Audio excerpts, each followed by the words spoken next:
সবাইকে নববর্ষের অনেক অনেক শুভেচ্ছা। আমার বাবা এখানে হচ্ছে ঝাড়ি বাঁধছিল। আমাদের এটা নিয়মে আছে পয়লা বৈশাখের দিন ঝাড়ি বাঁধা।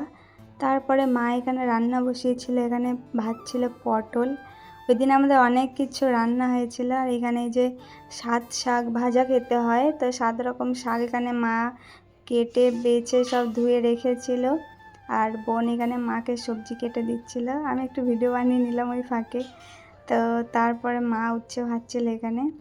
আমি জানি ভিডিওটা পোস্ট করতে অনেকটাই লেট হয়ে গেছে, যেহেতু পয়লা বৈশাখ অনেক দিন আগেই চলে গেছে। যাই হোক, এখন তো নতুন বছরের শুরু, তা আসলে এডিট করতে আমার একটু টাইম লেগে গেল এই আর কি।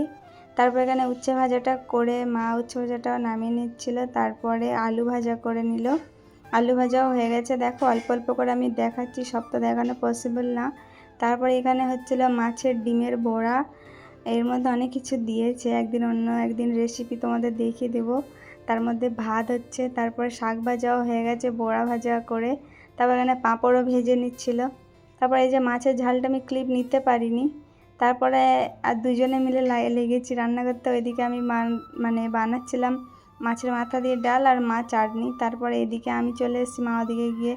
মা এই চিংড়ি কাঁকড়া দিয়ে ঘন্ট বানাচ্ছিল, পুঁই শাক লাউ চিংড়ি দিয়ে। আর আমি এখানে চিকেনটা রান্না করছিলাম। অনেকে ভাববে হয়তো এটা নাটক, কিন্তু না, রান্নাটা আমি করেছি। তোমরা চাইলে একদিন রেসিপি দিয়ে দেবো। তারপর রান্না টান্না করে স্নান টান করে এসেছি।